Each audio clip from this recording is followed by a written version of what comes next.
नमस्कार मित्रों।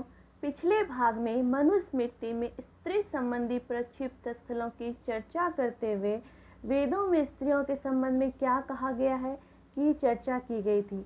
अब हम मनु के स्त्री विषयक मूल धारणा के संबंध में विचार करेंगे।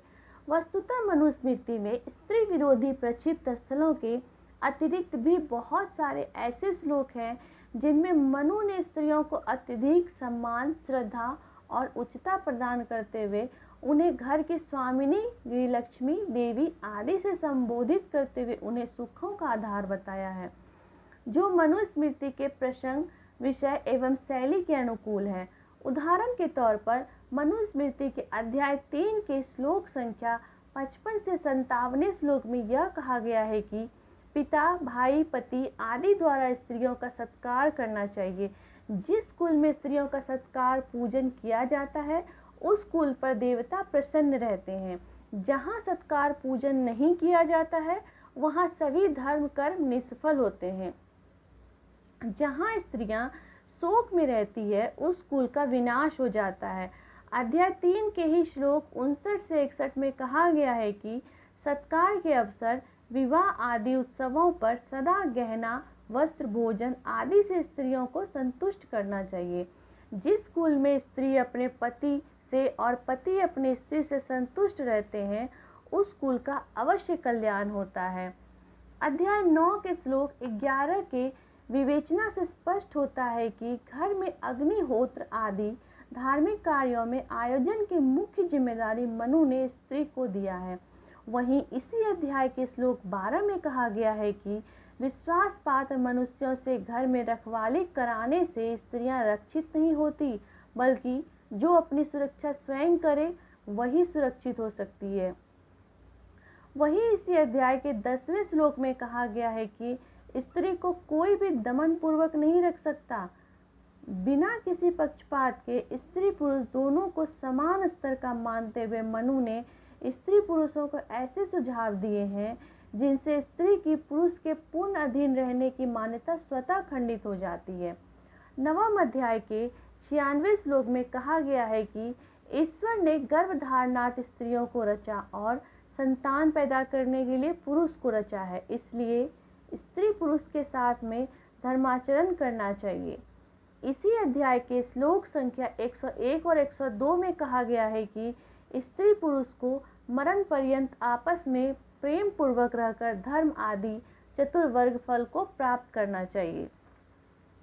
मनु ने स्त्री को कहीं भी हीन भावना से नहीं देखा है, बल्कि उन्हें पुरुषों से ज्यादा सम्मान दिया है।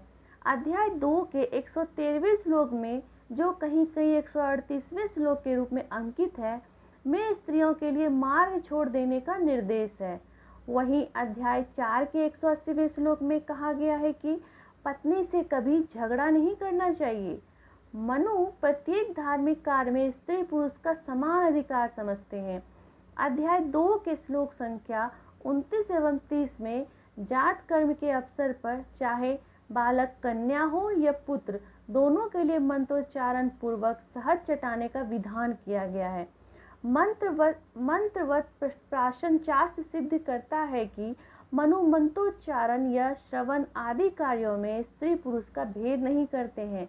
इसी प्रकार नामकरण आदि भी यज्ञ और मंत्र पूर्वक किए जाने का विधान है। इसी प्रकार अध्याय 3 के 28वें श्लोक में अग्निहोत्र पूर्वक स्त्रियों का दैव विवाह करने का विधान है। अग्निहोत्र में मंत्रोच्चारण ही हुआ करता है, जो स्पष्ट करता है कि मनु स्त्रियों की क्रियाएं मंत्र रहित नहीं मानते हैं। अध्याय 5 के 167वें श्लोक में स्त्रियों की अंत्येष्टि भी अग्निहोत्र से विहित है। अध्याय 5 के ही 152वें श्लोक में विवाह स्वस्ति मंत्र पूर्वक यज्ञ द्वारा किए जाने का उल्लेख है। अध्याय 9 के 28वें श्लोक में कहा गया है कि संतान उत्पत्ति, धर्म कार्य, अग्निहोत्र, पितरों को स्वर्ग की प्राप्ति आदि सभी स्त्री के अधीन है। इसी प्रकार द्वितीय अध्याय के श्लोक संख्या 27 एवं 28 में मनु ने संस्कारों को सभी के लिए समान पूर्वक से आवश्यक मानते हुए शारीरिक एवं संस्कार संबंधी दोषों को हटाने वाला माना है। जिससे स्पष्ट है कि मनु ने यहाँ स्त्री पुरुष का भेद नहीं माना है। समग्र परिप्रेक्ष्य से स्पष्ट है कि एक तरफ मनुस्मृति में प्रक्षिप्त श्लोकों में स्त्री विरोधी मत मिलता है, वहीं स्त्री पुरुष की समानता एवं स्त्रियों के उज्ज्वल स्वरूप को दर्शाने वाले श्लोकों की भी कोई कमी नहीं है। ग्रंथ प्राचीन काल में हस्तलिखित होते थे, जिससे यदाकदा छेड़छाड़ के प्रयास स्वार्थ सिद्धि के वशीभूत होकर किए जाते रहे हैं। मनुस्मृति के साथ ऐसी छेड़छाड़ की संभावना से इनकार नहीं किया जा सकता है। मनुस्मृति के जो श्लोक वेदानुसार हैं, उन्हें मानने पर स्वयंमेव सभी शंकाओं का समाधान हो जाता है। अंत में मैं केवल इतना ही कहना चाहूँगी, यानी अस्माकं सुचरितानि तानि त्वया उपास्यानि नो इतरानि, अर्थात हमारे जो उत्तम आचरण है उन्हीं का अनुसरण करना चाहिए, अन्य का नहीं। हमारी वीडियो अच्छी लगी हो तो लाइक, सब्सक्राइब एंड शेयर करें। धन्यवाद।